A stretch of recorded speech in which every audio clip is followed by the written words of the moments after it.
ہوا۔ آپ سب جانتے ہیں، علاقے والے جانتے ہیں کہ وہ ایک نیک خاتون تھی اور نمازوں کا اہتمام، تہجد گزار تھی، خوش طبیعت تھی، خوش اخلاق تھی۔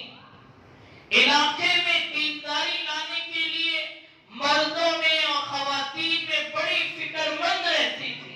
ہم نے بھی اپنے بچپن میں دیکھا کہ جب بھی اس علاقے میں کوئی دینی کام ہوتا تو وہ بہت زیادہ جذبے کے ساتھ اپنا مال بھی لگاتی تھی اور اپنا وقت بھی لگاتی تھی۔ صدقہ جاریہ میں نے کہا، ہم نے اپنے آنکھوں سے دیکھا کہ انہوں نے اپنے بیٹوں کو کئی مرتبہ رقم جمع ہو گئی تو انہوں نے کہا کہ ہمارے علاقے کی مسجد ہے اور اس مسجد سے بڑا دلی تعلق تھا ان کا،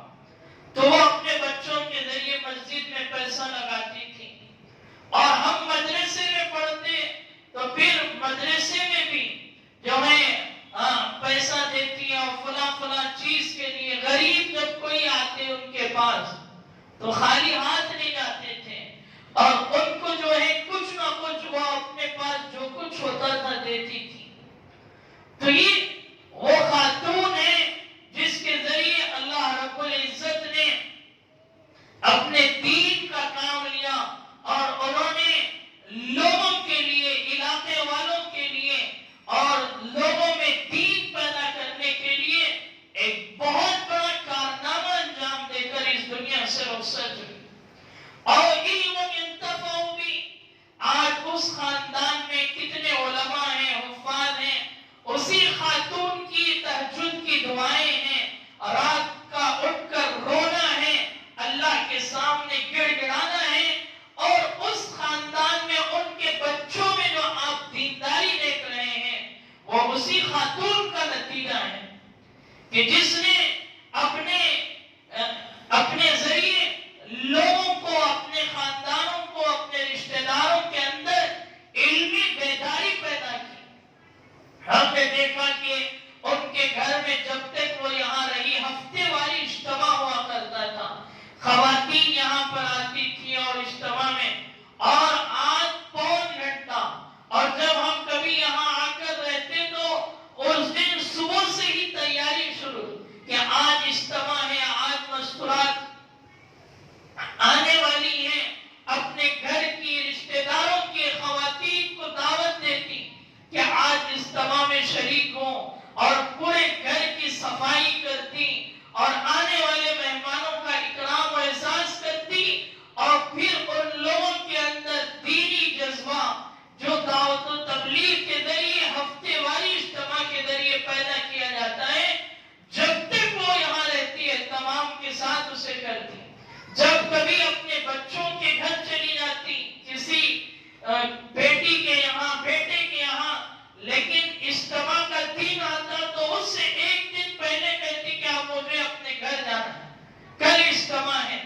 اور علم ينتفع بھی کہ وہ علم کے ذریعے لوگوں کو نفع پہنچے، اور کتنے لوگ اس گھر میں آتے تھے، دین کی باتیں سمجھتے تھے، دینی شوق اور اپنے اندر لے جاتے تھے،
اس خاتون کے لیے ایصال ثواب بنے گا.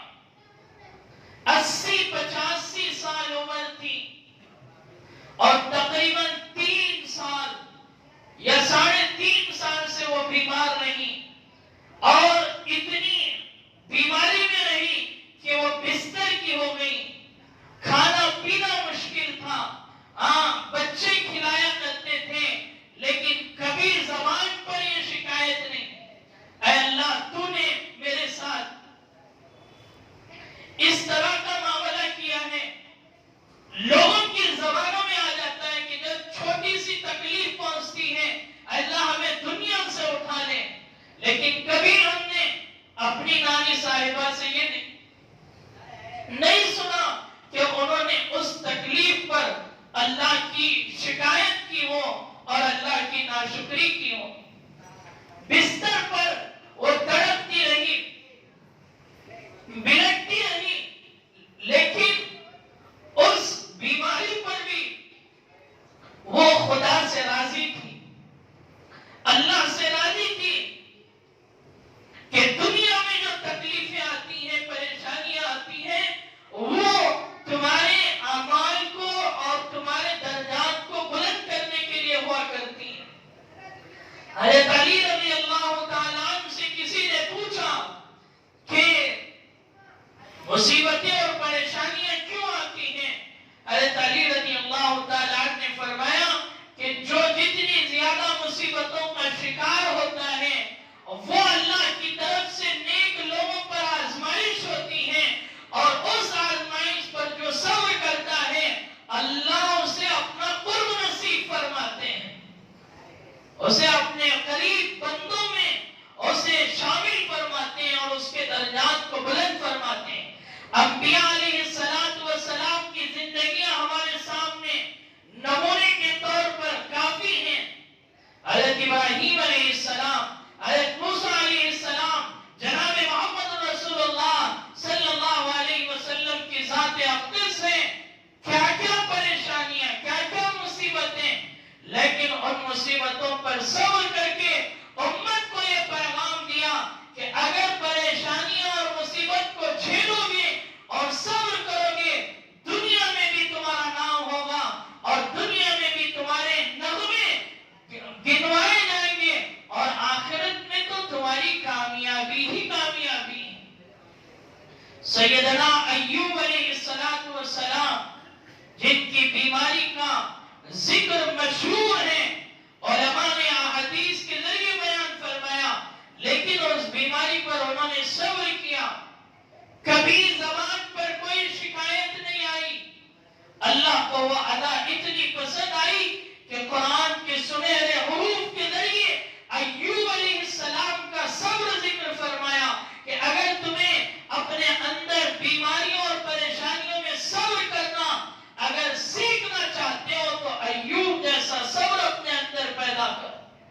سوچئے جو بستر پر لیٹا رہے، اسے کھانا نہ ہو، پینا نہ ہو، اور اس کی ضرورتیں اور اس کی حاجتیں جو دنیاوی ہیں وہ پوری نہ ہو سکی ہو، تو وہ تو چاہتا ہے کہ اس سے تو بہت اچھی ہے،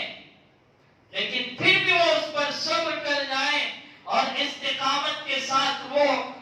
ان بیماریوں کا مقابلہ کر جائے تو وہ اللہ کی نگاہ میں کامیاب اور نیک انسان ہے. میں اس موقع پر آپ تمام حضرات سے، علاقے والوں سے، امام صاحب سے، ہمارے مؤذن صاحب سے، آپ تمام سے درخواست کرتا ہوں کہ آپ خصوصی طور پر ان کے لیے دعائیں مغفرت فرمائیں، اور انہوں نے جو کام کر اس دنیا سے رخصت ہوئے ہیں، اللہ تعالیٰ ان کی اولاد کو، ان کے بچوں کو ان کے چھوڑے ہوئے کاموں پر انہیں جمع دیں، اور پھر اللہ تعالیٰ اس خاندان کے ذریعے دین کی بلندی کا اور دین کی کامیابی کا اللہ تعالیٰ کام لے. مسجدیں، مدرسے، خانقاہیں، دعوت و تبلیغ، یہ سارے دینی کام ہیں. اپنا کام سمجھ کر اسے کریں. یہ نہ ہو کہ ایک کام کر رہے ہیں، دوسرا کام دوسرے کا ہے، ایک دوسرے کے معاون بنے کہ دعوت و تبلیغ والے وہ مدرسے والوں کے معاون بنے، مدرسے والے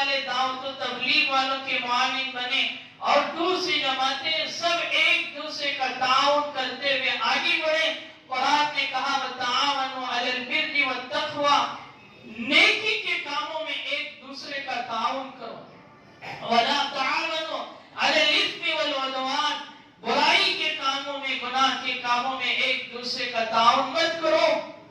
تو نیکی کے کام ہیں، اس میں ہمیں ایک دوسرے کا تعاون کرنا ہے۔ اللہ مجھے اور آپ کو جو کچھ کہا گیا ہے عمل کی توفیق نصیب فرمائے۔ جمعہ کی نماز کے بعد مسجد اعلیٰ میں جو ہے جنازے کی نماز ہے، آپ حضرات اپنے حسب سہولت جو ہے وہاں پر شرکت فرمائیں۔ آمین وآخر دعوانا ان الحمدللہ رب العالمین۔